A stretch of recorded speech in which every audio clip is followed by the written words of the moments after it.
Hey, I'm golf broadcaster Matt Adams. The updated and expanded second edition of my book, The Golf Round I'll Never Forget, Golf's Biggest Stars Recall Their Finest Moments, is now available. Readers can expect to march with Arnie's Army at the 1960 U.S. Open, relive Jack Nicklaus's remarkable 1986 Masters win, and be amazed by the Tiger Slam. The Golf Round I'll Never Forget, Golf's Biggest Stars Recall Their Finest Moments. Pick it up where fine books are sold, including BarnesandNoble.com and Amazon.com. Welcome to Football is Family, a podcast dedicated to the fan and fan experience. My name is Jeremy McFarland, and I want to look at the positive behind what makes football so enjoyable to watch and follow. I want to know why you are a fan of your team, of a player, or an era of football.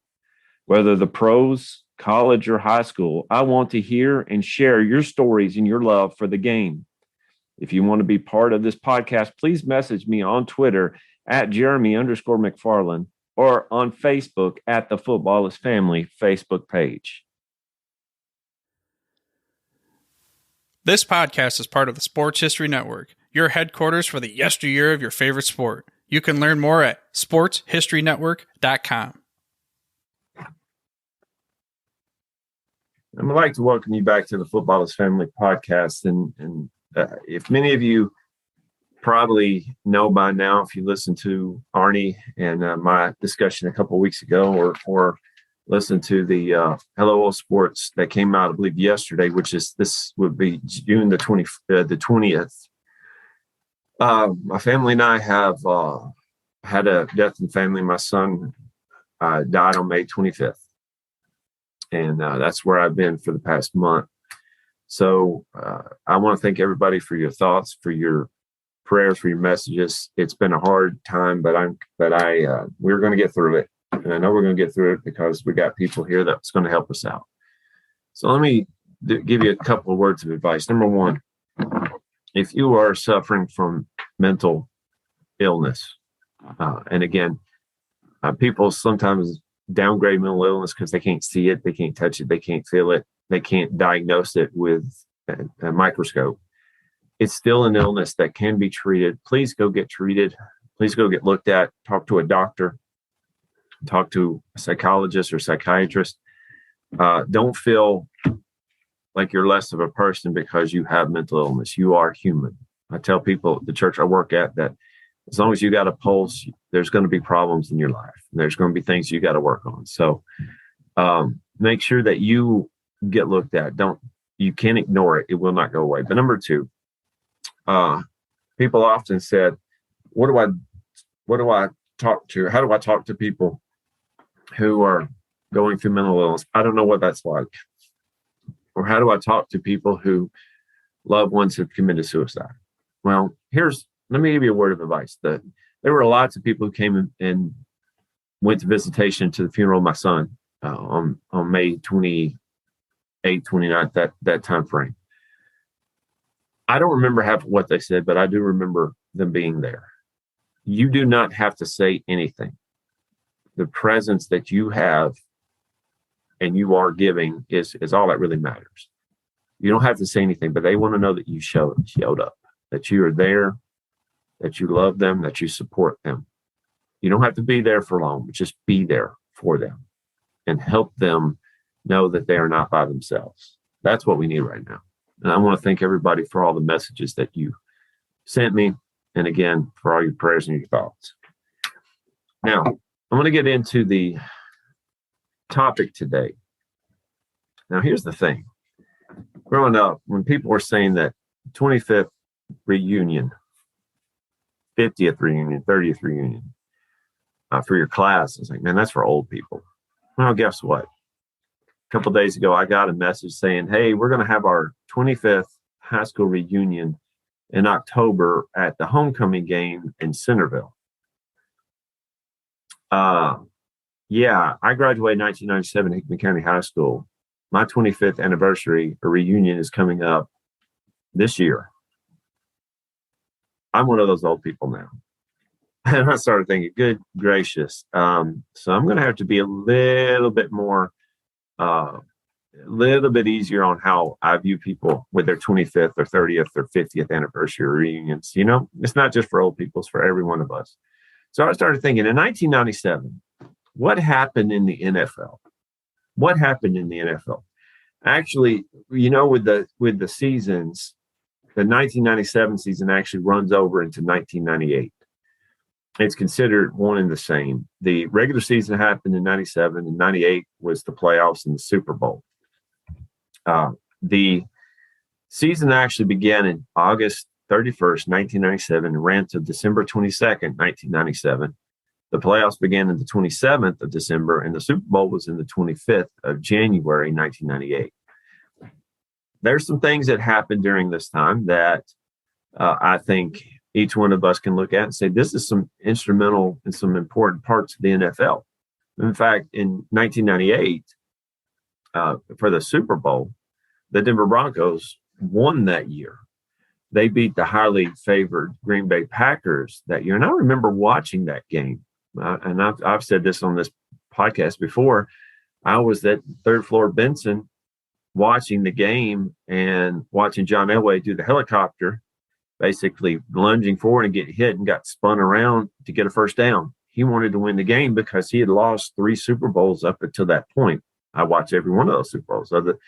And I remember vaguely the time he played against the Giants, but I remember the 49ers and the Redskins blowout. He wanted to win that Super Bowl. They beat the highly favored and probably the team that should have won that year, the Green Bay Packers. And I remember walking outside my dorm room and yelling out finally and seeing people stare out the doors of their rooms thinking, what is he doing? Now, keep in mind, Freed Hardeman is a very calm campus. So when somebody yells out the window or the door, everybody wants to see what's going on because they probably thought they're having a little bit of fun. We weren't playing GoldenEye at that time, so that was probably what everybody else was doing, playing GoldenEye. But anyway, in that year, another thing that happened that I really didn't even think about until I started kind of doing a little bit of research. The Broncos beat the Jacksonville Jaguars in the playoffs. Why is that important? They don't only beat them, they destroyed them 42-17. The year before that, the Broncos were highly favored to make it to the Super Bowl. And I remember where I was at this point. I wanted to watch it, but I was at Long John Silver's working. Many of you don't know what Long John Silver's is. You're missing out on a lot of good grease.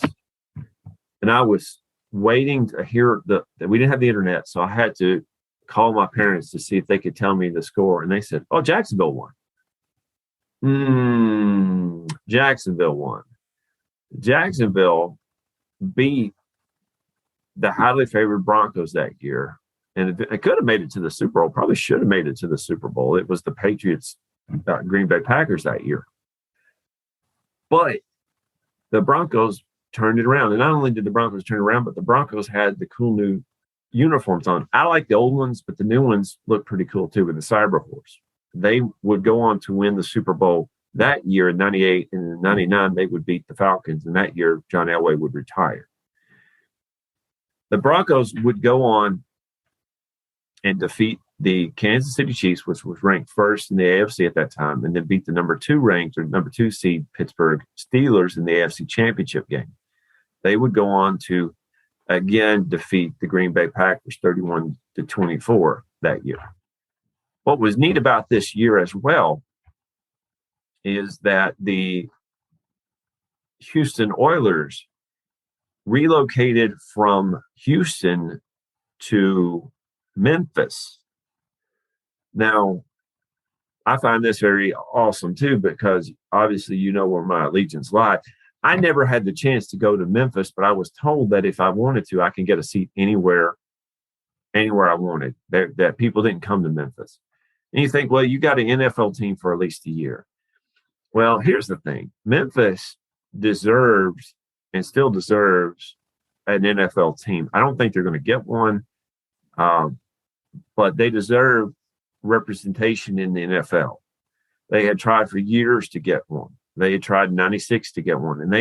And basically what Bud Adams wanted was a stadium big enough to house the NFL to have some sort of luxury boxes to get that capital and allow them to sell alcohol. Here's the thing.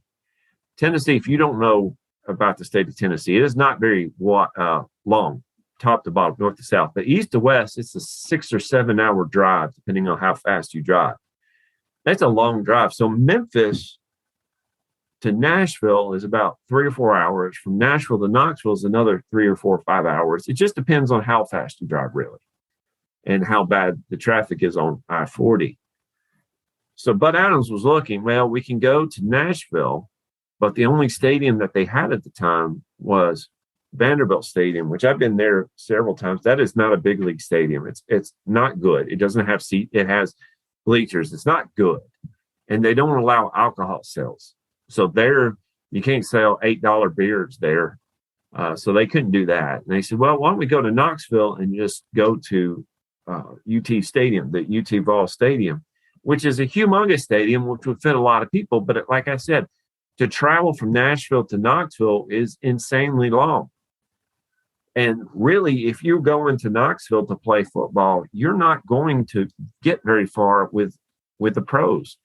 And even now, after the Tennessee Titans have been in the state for 20 some odd years, 25, 26 years, Knoxville hasn't really accepted the Titans. It's a UT area. So he thought, well, what do I do? Well, I'm just going to go to Memphis. They were there for a year and realized, we need to get out of there. We need to get out of there. So they ended up going to Nashville and playing at Vanderbilt Stadium until what is now known as Nissan Stadium is built. That year in 1997, and this wasn't a big deal as it is now. And I remember this, the draft was held in New York City at Madison Square Garden. Orlando Pace was picked by the St. Louis Rams. Now, Orlando Pace, an underrated player, but I don't think you would have the greatest show on turf without Kurt Warner, Torrey Holt, Marshall Faulk, and Orlando Pace. Now, what do you think about that? If you had 3 out of 4, would you have the greatest show on turf? Probably not. But with Orlando Pace coming out of Ohio State University, it was a perfect fit for a guy his size. He's an awesome player, and a guy again that is often overlooked in being one of the best players in NFL history. And I want you to look at this. He is during his 12th. I'm going to read this to you. Pace was recognized. This is from Wikipedia. Pace is recognized as a cornerstone of the Rams' offensive line and blocked for an offense with the most gross yardage, second highest completion percentage, and the 5th most touchdown passes during his 12 years with the team. Under Pace's protection, the Rams' passing offense compiled more than 3,000 yards in all of his seasons. Seven different quarterbacks eclipsed for 3,000 yards in the season, in all of his seasons. 7 different quarterbacks eclipsed 3,000 yards in the season. 7 players rushed for 1,000 yards. Pace also protected the most valuable player recipient for 3 consecutive seasons, blocking for Kurt Warner in 99, in 2001, and Marshall Faulk in 2000. He is a 7-time Pro Bowler and 3-time first-team All-Pro. Pace was a core contributor to the Rams' greatest show on turf. He was inducted into the College Football Hall of Fame in 2013 and the Pro Football Hall of Fame in 2016. Now, how amazing is that? This was the first guy picked. And you don't really hear a lot about people who draft offensive tackles in the first round. But I think that the St. Louis Rams at the time picked a great player for this. What's neat about the 1997 season was that there were 3 different games played in foreign countries: Dublin, Mexico City, and Toronto. I would love to have seen the Dublin game. I've been to Dublin before, and the only thing I can really say about that, because I basically rode through it to get to the airport, was they had a 2-story McDonald's there that I thought would have been awesome to go to. The Steelers played the Bears at that time. In Mexico City has a huge NFL following. It's one of those cities that when you think about having an NFL team outside the continental United States, Mexico City would be one of those. Toronto could be one of them as well. Buffalo Bills were rumored to go up there, and they actually played that game in 1997 on August 16th. Buffalo Bills were rumored to be up there, but that's probably not going to happen now that they look like they're getting a great stadium. And by the way, let's get a new stadium here in Nashville. Let's do that. Let's do that. Yeah, let's get it paid for. That year as well, the Hall of Fame class included Mike Haynes, a great defensive back, Wellington Mara, owner of the New York Giants, Don Shula, one of the greatest coaches of all time, and Mike Webster, one of the stalwarts for the Pittsburgh Steelers. Now, I want to kind of take just a second and introduce a new sponsor to the Football's Family podcast and to the Sports History Network. Support for the Football is Family podcast is brought to you by Manscaped, who is the best in men's below-the-waist grooming. Manscaped offers precision-engineered tools for your family jewels. Manscaped recently launched the Ultimate Men's Hygiene Bundle, the Performance Package. Join over 4 million men worldwide who trust in Manscaped with this exclusive offer for you. 20% off and free worldwide shipping with code FAMILY. That's Football's Family, but family at manscaped.com. The Performance Package 4.0 by Manscaped has arrived, and oh man, is it a game changer. Inside this package, you'll find the Lawnmower 4.0, the Weed Whacker ear and nose and hair trimmer, Crop Preserver ball deodorant, Crop Reviver toner, Performance boxer briefs, and a travel bag to hold all your goodies. First off, the Lawnmower 4.0, the trimmer, is for the future of grooming and, dare I say, the greatest ball trimmer ever. I'm blown away by the performance and the craftsmanship of this trimmer. You use it on your beard. You can use it on your back, your neck. You can use it on any of those things. Their 4th generation trimmer features a cutting-edge ceramic blade to reduce grooming accidents thanks to the advanced skincare technology. The Lawnmower 4.0 is waterproof and it also has a 400K LED spotlight when you need more precise shave. Because this trimmer is waterproof, you can say goodbye to the mess on the bathroom floor. You thought that was good, but the grooming game is even further up to the next level. The Performance Package 4.0 also includes the Weed Whacker nose and hair trimmer. The Weed Whacker is also waterproof and provides skin-safe technology, which helps reduce nicks, snags, and cuts in those delicate nose holes. The Crop Preserver below-the-waist deodorant and the Crop Reviver below-the-waist toner will change the way you approach your daily hygiene routine. Manscaped even threw in 2 free gifts for the Performance Package 4.0. The Manscaped Boxers and the Shed Travel Bag. Bring your comfort and boxers to the next level.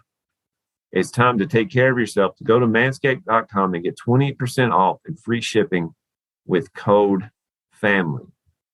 Get 20% off and free shipping with code FAMILY at manscaped.com. That's 20% off and free shipping at manscaped.com and use the code FAMILY. Unlock your confidence and always use the right tools and the right job with Manscaped.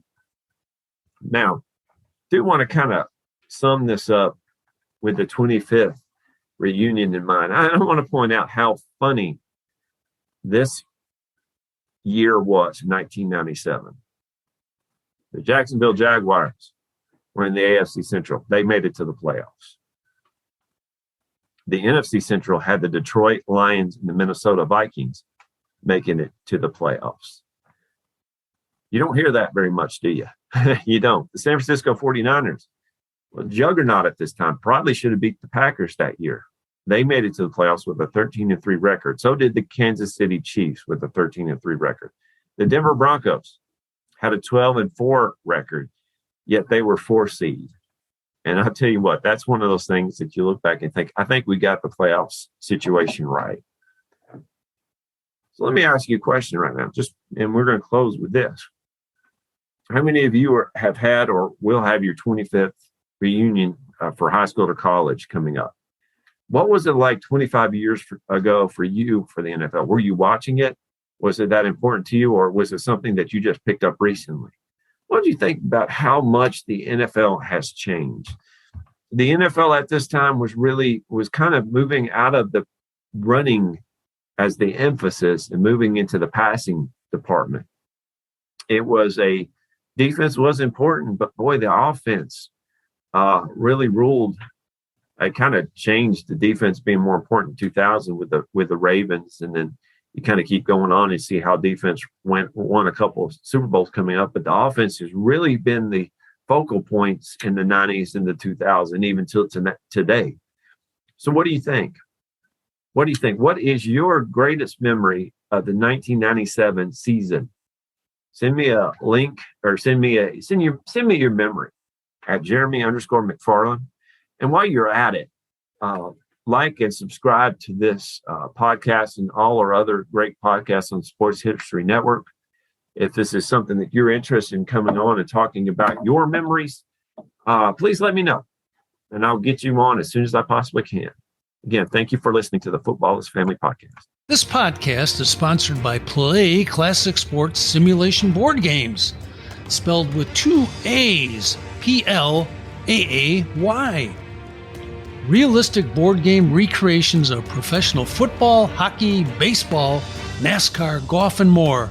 They cover 9 sports in all, with a 10th, basketball, coming in 2022. You can relive great sessions of the past, create what-if matchups from different eras, and much more. It's fun. So if you're into sports history, you should check them out. That's Play with 2 A's, P-L-A-A-Y, classic.com. And don't forget to use the code SHN at checkout and get 10% off your first order. Hey, are you ready for some football? Some fantasy football? How about some daily fantasy football? Silly questions, right? Of course you are. You're ready to talk some smack and win some cash every Sunday, and Thursday, and Monday, and whenever there's football games. The Sports History Network invites you to play your daily fantasy football this season at thrivefantasy.com. Thrive Fantasy offers hundreds of thousands, millions in cash every day on NBA, MLB, PGA golf, cricket, esports, and of course, NFL football. And just to get the 2021 NFL season started right, Thrive Fantasy is holding its $100,000 guaranteed contest with a $20,000 first prize. Sign up with Thrive Fantasy today to get a 100% match bonus on your first deposit for up to $100 in free daily fantasy football play. Visit sportshistoryNetwork.com/thrive. That's THRIVE, or enter promo code SHN when depositing at the cashier. Join Thrive Fantasy today, earn cash prizes, and support great shows like this at the Sports History Network. Now that's a win-win-win situation for you to kick off your own NFL season.